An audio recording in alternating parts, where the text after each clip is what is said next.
They're doing nothing about it. Yes. To stand up for their rights and push on, go forth, be fruitful, and multiply. That's what this is all about. We will multiply. We will continue to fight. We're coming. The story even gets better, but we're pressed for time, and I'm going to pass this on to the next candidate. Thank All you, right. David. Thank you, David. Thank you, David. Thank you. Now, if you'd please bring the title up next to David is Ken Johnson. And Ken, tell us what the people should know. Okay, great. I'm going to keep it a little bit shorter. My name's Ken Johnson. I'm a real estate broker and homeowner. Yeah, it took me 2 years to find an attorney recommended to me by Jeff Barnes, who's a fantastic attorney, been doing a lot of great work around the states. Yes. My attorney, the first thing he did is put a lis pendens on the, I've recorded a lis pendens on my property. That means that there's a dispute. And then he went after the banks, and I ran around for 2.5 years trying to keep my sanity while he continued to battle these attorneys that everybody's been talking about. Anyway, he was successful, and I'm still in my house, and I got a rescission notice from Bank of America that they rescinded the notice of default. My attorney is Jason Estavillo in Oakland, 510-982-3001. Thank you. recommend using him. But also, I think what this boils down to is we need to get public banking going on. We need to make some definite changes before it comes down to blood in the streets, like in Greece or in other countries. We have the ability to do that, and we're winning little by little, but we need to get justice for the 99% and redistribute the wealth. Very important. Thank you, Ken. Thank you very much. Next on our panel here is the man next to him. Introduce yourself. School. My name is Mike School. I run Citizens Action Network.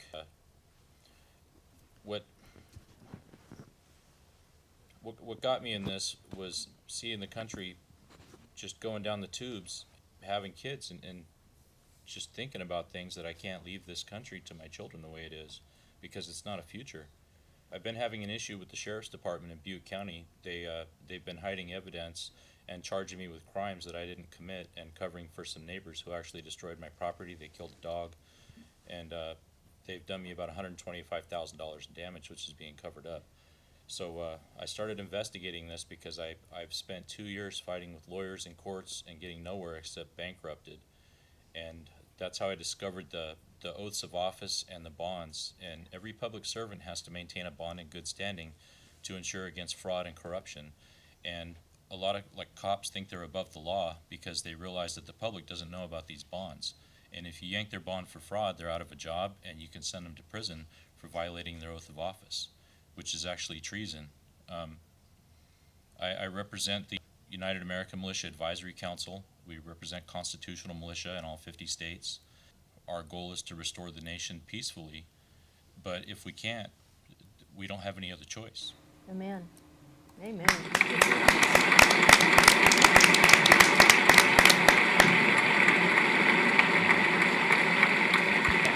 Moving on, down in our panel next to Mike School, and thank you very much, Mike. And I hope we can do it peacefully, but if we can't do it peacefully, Thomas Jefferson and others said, every generation you will need a revolution to keep liberty. It isn't just something that's handed to you like a silver spoon at birth. Every generation is going to have to fight. And I'm speaking to you young veterans out there that are coming back from wars that you fought to make bank gangsters rich. The same bank gangsters we're talking about here that want you as a debt slave for your car debt, your home debt, your schooling debt. They want you, and I want you to know, my grandfather's generation, my grandfather bought his house and paid it off in 5 years. In 5 years. And they thought 20-year mortgage meant you were a bum. A 20-year mortgage. Most people had 10-year mortgages. They never even conceived of a 29 or 30-year mortgage or a 40-year mortgage. I heard 50. I mean, it was unconceivable 100 years ago. That's because we had honest gold and silver money. But Anna, Marie. Anna Marie, you got something to tell us, please. Well, basically, I just want to tell my experience regarding the loss of my property.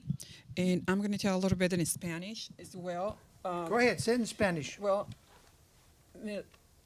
2 years ago, when I lost my property, I had a devastating experience, kicking out of my home with my family. And, it's just a dramatic what you're going through. Yeah, say that And- in Spanish. Well, es muy difícil perder la casa, ¿sí? Donde tienes a la familia y salir con tus cosas, no sabes a dónde ir, es muy triste. Sobre todo si pensamos que ya alcanzamos el American Dream, ¿sí? El sueño americano. Ahora, 2 años más después, hay muchos casos que hay justicia. So, tenemos que tener fe y unirnos para poder seguir peleando estos casos. So in English, I just want to tell you that 2 years ago, it was very difficult. Now there are more cases that I win in. There is justice in court, such as Cabrera, Galeski, many, many more cases. So we have hope. But mainly, I just wanted to tell Pamela Harris, do your job. We need to find some transparency. All those funds that you received, and then we have nothing for the people. So definitely, we the people ask you to do your job. Otherwise, you're going to be gone. Yes. We're going to replace you. Thank you. Thank you. That was Anna Maria.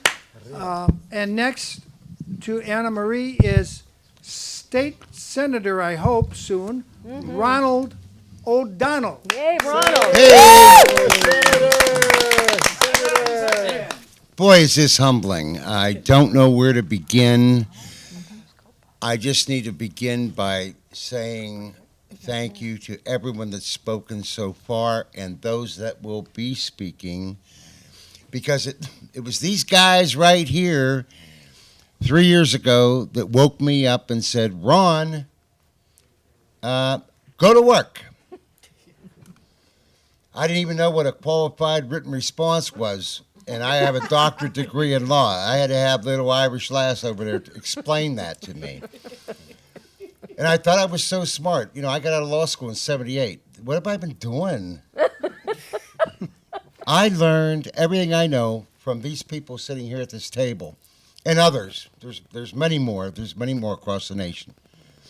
And we're all part of what we're calling the California 18. I call it the California A team. Woo! You know what I mean? And really, I'm running on the proposition that we really have a decision to make in this country. It's either banksters in jail or our lives of hell. I'd rather see the banksters go to jail. Banksters go to jail. Yeah, we're looking at Banksters go to jail. hell yeah. Go to jail. Banksters go to jail. We'll be there with bells and whistles on, you guys. But I just don't mean the banksters. I mean, I know that you can't put a building in jail like the Bank of America building. We need to put the bank attorney in prison. Yes. Because it's the bank attorney that has to give permission for anything to be done. Bank employees don't have the guts or the authority to go ahead and do robo-signing, which is actually forgery, California 115. Jack said he taught me that, the private investigator down at the end.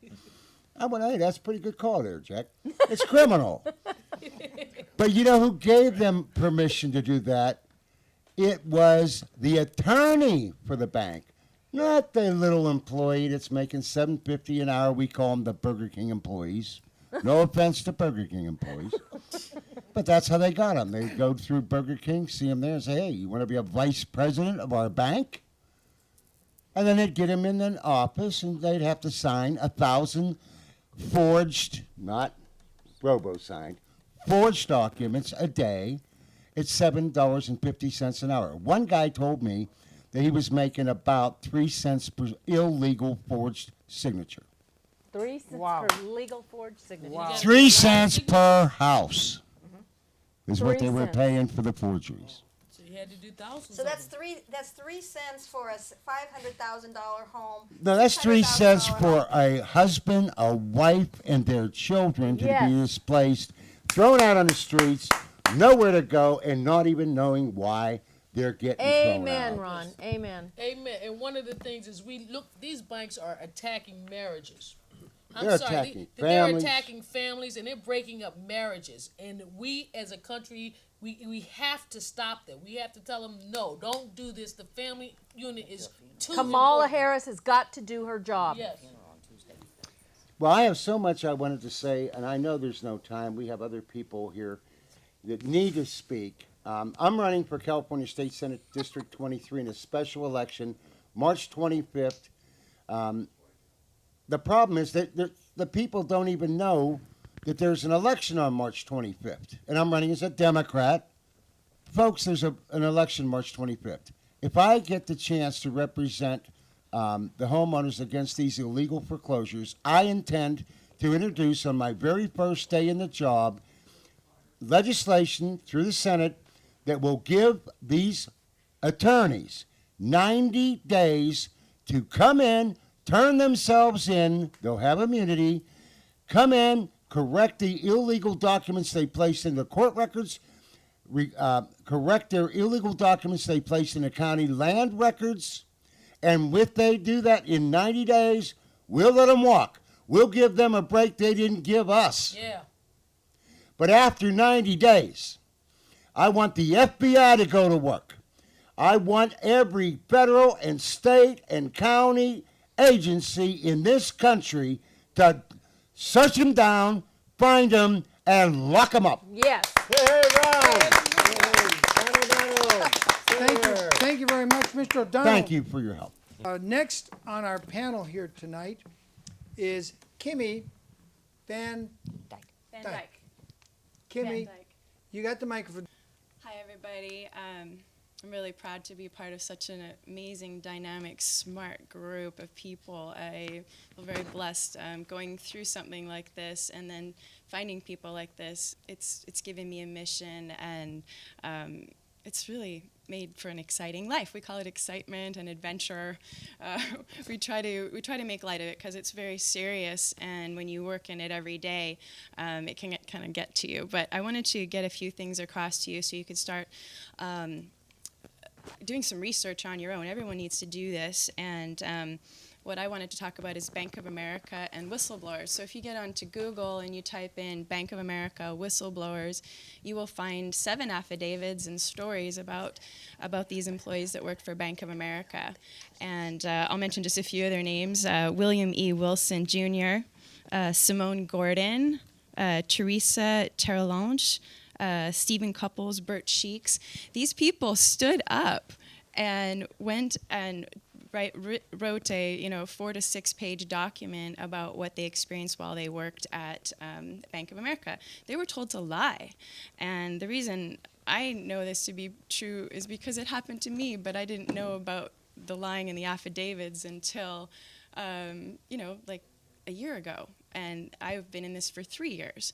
So when you start going around and hearing that they had something called a blitz, that's something that they did at Bank of America. It would be when they would take the files that people have submitted their loan modifications to their single point of contact, their SPOC.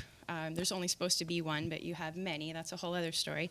The managers are looking to get everything into foreclosure, so they've taught their employees how to lie, what to say, and then this delay process that they want to do, where Candace was mentioning about getting paid $1,500, I think it was, for every loan mod they put through. So they want to delay, and then they want to make you go in again or take your house in foreclosure at auction at your county courthouse.